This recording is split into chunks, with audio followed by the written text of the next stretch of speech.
This episode of Sound, Mind, and Body was recorded at Werk-It, WNYC Studios Festival for Women in Podcasting in the pop-up studio, proudly powered by Cole Haan, committed to extraordinary women telling extraordinary stories.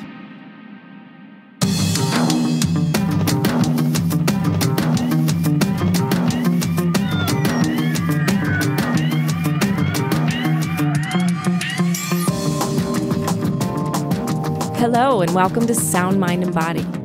I'm your host, Sheila Melody, an admitted self-help and natural health junkie who owns a strength training studio in Los Angeles and loves to explore and learn about all things related to health of mind, body, and spirit, all with a dash of woo-woo. A recent health diagnosis shook me up and then woke me up, and I realized that through the busyness and stress of my day-to-day life, I had lost a part of me. And I was on a mission to find it again. So I decided it was now or never, and finally followed one of my longtime dreams to start this podcast, to have a platform where I could explore all the health and wellness topics that I was interested in and interview all the interesting people I met in my life and share this with the world. One of the first things I did was sign up for WNYC's Werk-It Women's Podcasting Festival, where I was lucky enough to earn a spot in their pop-up studio. And suddenly, there I was, with a mic in front of me and the opportunity to tell my story.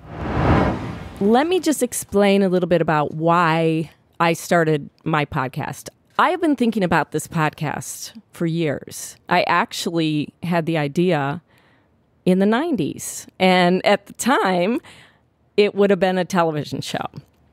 I used to work for an attorney, and the term sound, mind, and body is a legal term. So I also worked in the music business. And throughout my life, I have been involved in music and wellness. I've always been exercising. I've always been trying to eat well, ever since I was a teenager. I grew up in Illinois, and I remember people saying to me, well, why are you working out? Why are you not eating those French fries? And I just said, well, I just want to be as healthy as I can be. When I was 21, I moved to Los Angeles by myself.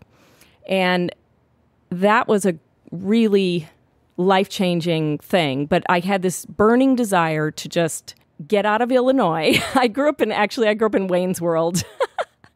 So some people say, why did you move to California? And I say, have you ever seen the movie Wayne's World? It's true.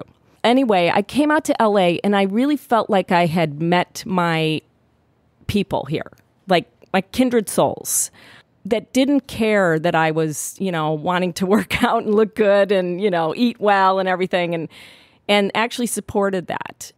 Throughout my whole life, I was always trying to be of sound, mind, and body, looking back. And there's an element of that is an inner thing, it's an intangible element. So part of what I want to bring to my podcast is sharing how I have throughout my life stayed of sound, mind, and body at different stages of my life, going through different things as a young mother. I was a single mom. I raised my son alone. Yesterday was his birthday, and he's 31. So I'm so proud of that. And now I'm looking back and seeing his friends doing some of the same things I was doing when I was younger. Not only just diets, not only just exercises, not only just what you're wearing, what you're doing for work, all those things that you do every day. There's some kind of little element that is inside. And I'm over 50 now. I don't have to say the exact number, but I'm over 50. And when you get to this stage in your life, it's a whole other ball of wax, let's say. But inside, I still have that same feeling.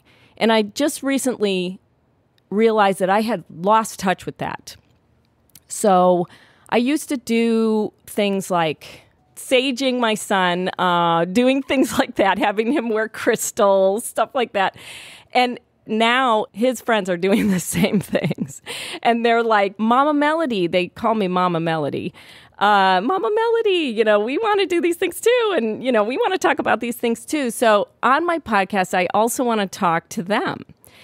And on the other end of the spectrum, I have some role models that are older that, I have my son's grandmother. She's 79. And she has always been a role model for me as far as health and well-being. She's always, she taught me how to juice fast. She taught me how to do coffee enemas. So we'll talk about some of those things. And with my podcast, I want to talk about practical application of these things. I do want to get a little woo-woo because I think that there is some of that in everybody. But I want to talk about how do we practically apply those things. And what does it take at different stages of your life to, lose that 10 pounds?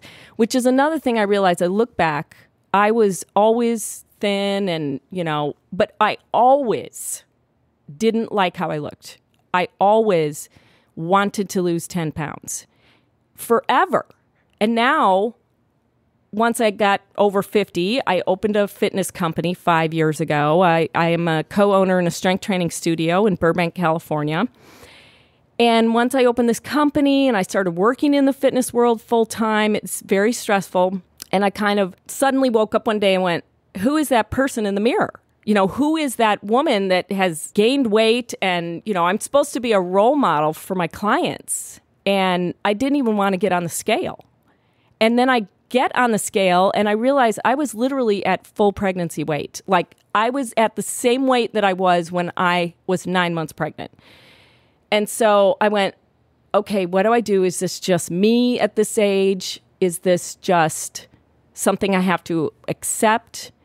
But I really felt like it's all about what you're happy with in your life. So I felt like I had lost who I was in the stress and in all of the things that go on in your life as you get older too.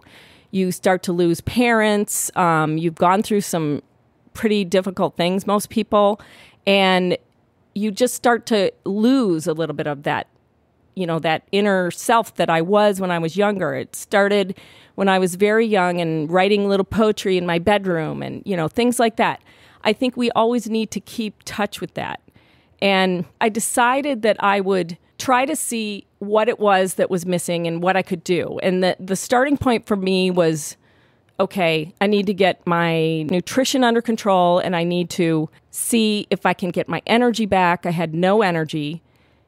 So I hired a nutritionist. He's going to be on my podcast too, and we'll be updating how we had success.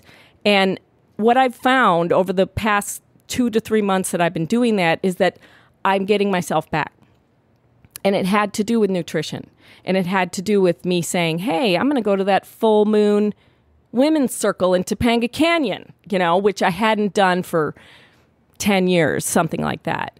So I guess what my main message is for this is that I want to invite you all to come along this journey with me, to contribute to this journey with me, to contribute your thoughts, your feelings, your ideas, what you do to stay of sound mind and body. I'm going to be trying out different things. I will be trying out different exercises, talking about nutrition and diets. I've tried a lot of them. I will be getting into some alternative healing modalities, which I believe in. People are becoming a little more open to that these days. Meditation, but all about how do we stay balanced, well, and healthy in this crazy world today. There's so many niche ideas and topics that we can talk about, and I can't wait to have that conversation with you and with all my guests. And to kick things off, I asked some of the women here at Werk-It, what's the most woo-woo thing they've ever done? Well, it's funny when you were asking me this, I was thinking I do all the basic white girl stuff, I juice and I go to hot yoga and, I run. But outside of that, I'm going to New Orleans next month with my boyfriend for a work conference, and I really want to do some tarot card reading or some voodoo stuff. I don't know. I'm just really interested. I've never done anything like that before, and I know that some people think that tarot card reading in particular is kind of hokey, but I'm just interested to see what it might say. The most woo-woo thing I ever did was to get my daughter's special needs school an internship program at WNYC. And now my daughter, as an adult with autism, is going to be working in the mailroom in the internship program and hopefully pacing to have a job there. So I have an altar at home with a candle, and I have a whole array of crystals sort of laying beautifully around the candle. And I'll light my Palo Santo. And in the mornings, I'll actually hold 2 of the crystals in both hands while I meditate. So I studied abroad in Australia, and I went to a psychic town in sort of central eastern coast called Byron Bay, and they have tons of people there. They have mediums, psychics, numerologists, palm readers, pretty much any sort of woo-woo thing you could think of is there, and I did it all in one weekend. The most woo-woo thing I've ever done, dancing in a cage at a club. That was about maybe 7 years ago, and I was at this party, and everyone was dancing. It was a fun party, and there was this cage. There was some little iron spiral stairs that led to this cage where it was just up there, and for some reason, it kept calling me. And I had just had to go in there. So I went up the narrow spiral stairs, and I got in the cage and started dancing. And then these guys climbed on the outside of the cage, and I started like kicking at them. It was really crazy. And my friends were like, "Oh my God, she's in the cage and she's dancing." And the guys are like crawling up there like it was like a crazy party. And they were like, "Oh my God, she's so crazy." But it was so fun, and that's what I could think of. That was a real woo-woo moment because I really, surpassed my fears. And I thought, because I kept looking at it, I was like, "Oh my gosh, I would just love to do it." And then the music just took me up there, and I did it. So what's your woo-woo moment? We want to hear about it. Send us a voice memo to podcast@soundmindbodypodcast.com, and chances are we'll feature it on an upcoming episode. So join us as we explore, enlighten, and evolve on Sound, Mind, and Body.